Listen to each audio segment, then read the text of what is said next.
Hi, good morning, Ananda. Last class we can discuss about connective tissue. In that, three types of connective tissues is there. One is the connective tissue proper, and another one is the fluid connective tissue. Another one is the skeletal tissue. In connective tissue proper, again we can divide into one is the loose connective tissue. Another one is the dense connective tissue. In loose connective tissue, they are having again three types is there. One is the areolar tissue. Another one is the adipose tissue. Another one is the reticular tissue. Last class we can discuss about up to here. Now we can go for the first one is the areolar tissue.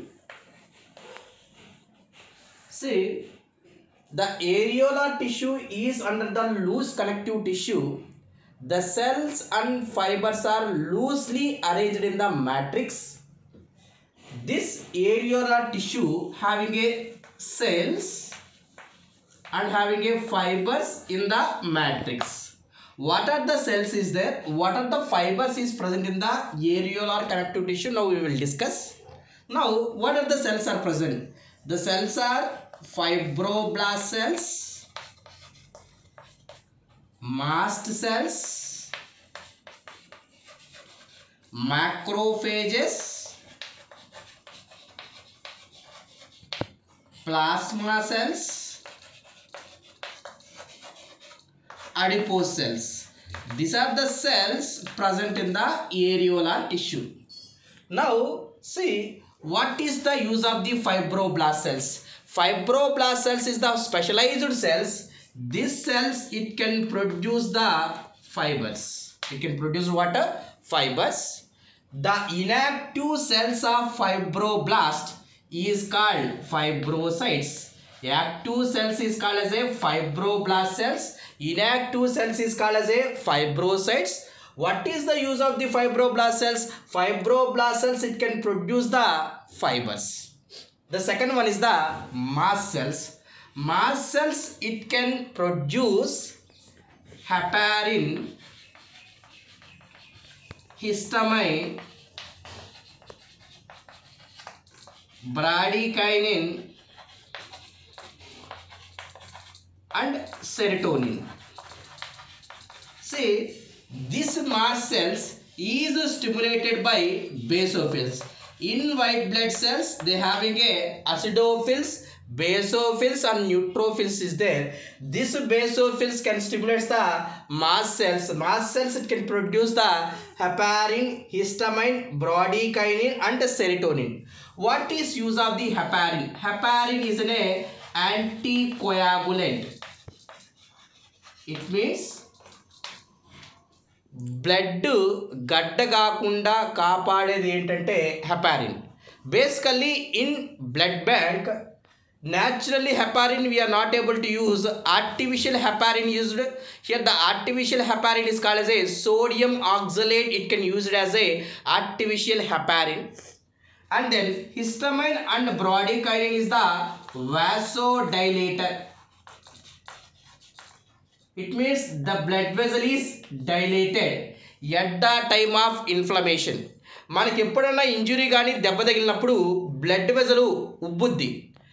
That dilation of the blood vessel is due to the histamine and bradykinin. Why at the time the blood vessel is dilated means it can attract the macrophages, it can attract the neutrophils, can attack that foreign particles.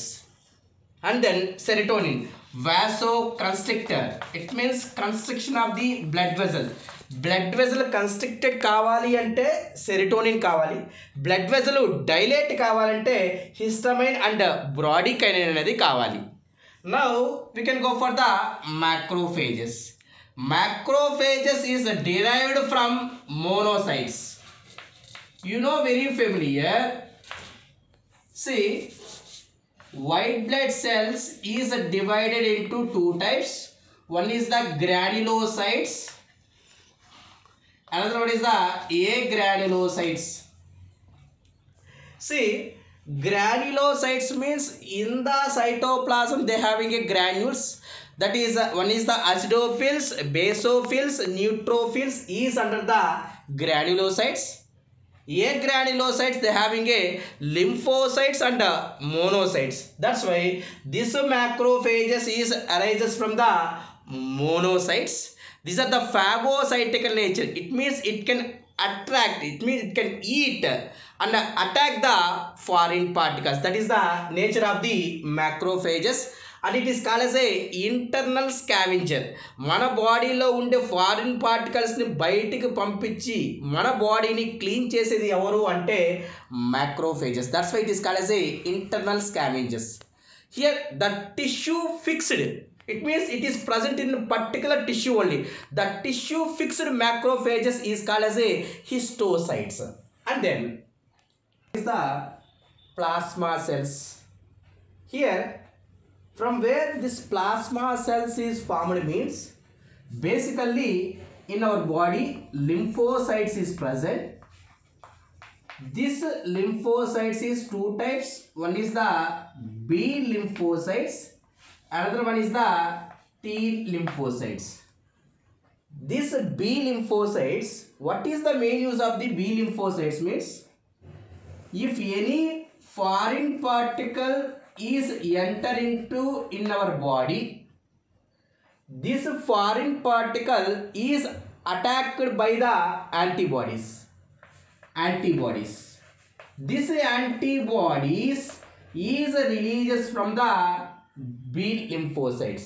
Basically when foreign particle is enter into the body, this B lymphocytes can be differentiated into two types of cells. One is the effector plasma cells,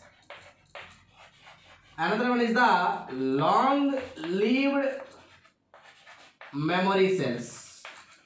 This effector plasma cells, it can produce the antibodies. This antibody can attack this foreign particle. That's why plasma cells, it can release water antibodies. It will be released from the B lymphocytes. Another one, adipose cells. You know, very familiar. What is the use of the adipose cells? Adipose cells, you know, very familiar. What is the use of the adipose cells? Adipose cells is useful for the storage of fats. These are the cells present in the areolar tissue. And very important one, areolar tissue can form a subcutaneous layer. It means now this one is the skin. Below the skin they having a subcutaneous layer. That's why subcutaneous layer is formed by which type of tissue? Areolar tissue. Now these are the cells. First what we said, the first cell is what? Fibroblast cells. The second cell is what? Mast cells. And third one is the macrophages. And the fourth one is the plasma cells. And fifth one is the adipose cells. Now we can discuss about the what are the fibers is present in the areolar tissue. Now what are the fibers is present? The fibers, mainly they having a three types of fibers is present in areolar tissue. The fibers are the collagen fibers, reticular fibers, and elastic fibers.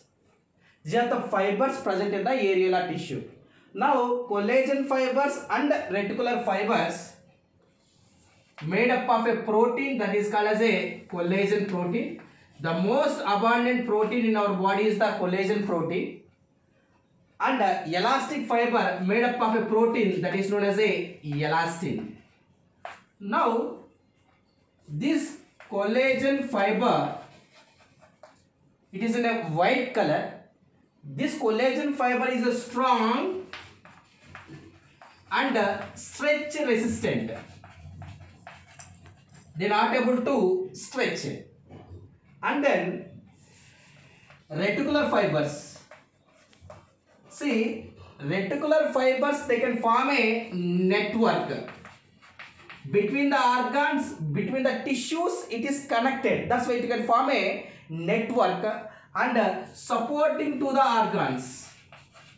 Supporting to the organs. Mainly this reticular tissue mainly it can give support to the bone marrow. And then elastic fibers. These elastic fibers mainly present in the elastical ligaments. They having a flexible and they having a recoiling nature. If you stretch and it can come to their original position. Suppose if you go for the elastical cartilage. Now this one is the elastical cartilage. And here having a elastical cartilage. If you stretch like this, and it can come to their original position. In this, they having a fibers, that is the elastical fibers is present. Now, the second one, first what I said, in loose connective tissue, they having a three types I said. One is the areolar tissue, another one is the adipose tissue. Now, areolar tissue is completed, the next one is the adipose tissue. Now, the next one is the adipose tissue. This adipose tissue having a cells, adipocytes. These are the cells and some few fibers is present. The main use of the adipocytes is the storage of fats. And very important one, it is a thermo insulator. It means it prevents the escaping of heat from the body. మన బాడీలోంచి heat బయటికి పోకుండా prevent చేయడం. This adipose tissues is present in the below the skin and also it can be present as a blubbers in whales and sea cows, and it is present in the hump in camel. For us, adipose tissue is mostly present in the hip region. Then it is acting as a shock absorber in palm and in the sole region. Palm and sole region it can acting as a shock absorber. Here, this adipose tissues is mainly two types. One is the white adipose tissue. Second one is the brown adipose tissue. White adipose tissue can be seen in the adults. Brown adipose tissue can be seen in the fetus and infants. చిన్నపిల్లల్లో ఉండేది brown adipose tissue, పెద్దవాళ్ళలో ఉండేది white adipose tissue. What is the differentiation between the white adipose tissue and the brown adipose tissue means? White adipose tissue having a large lipid droplet. Large lipid droplet. It is a monolocular form, only single one. Like this, large lipid droplet is there. Here, they are not able to break down. Why? Because it is a large lipid droplet. Metabolically, it is not active. When it is metabolically not active, they are not able to break down. Now, if it is not able to break down, there is no exothermical reaction. You know, very familiar in chemistry. Due to the exothermical reaction, finally it can produce what? Heat. Here, metabolically is not active. There is no breakdown of this large lipid droplet. That's why there is no formation of the heat. Brown adipose tissue, they having a small lipid droplets. Metabolically it is very active and easily undergoes metabolical function and easily break down and it can produce the heat. అందుకనే మన చిన్న పిల్లల్ని అతుకున్నప్పుడు వెచ్చగా ఉంటారు. What is the main reason means they having a small lipid droplets, it easily break down and it can produce the heat. That is the differentiation between the white adipose tissue and the brown adipose tissue. Now, reticular tissue. Reticular tissue. See, reticular tissue having a reticular fibers. These are the specialized fibroblast cells. Why? Because fibroblast cells it can produce what? Fibers. Here they can produce what type of fibers? reticular fibers. These reticular fibers, they can form a network and it can support the specialized organs, that is bone marrow, spleen and lymph nodes. For these organs, it can give support. It can give support by which tissue? Reticular tissue. And then the next class we can discuss about the dense connective tissue. Today we can complete the loose connective tissue.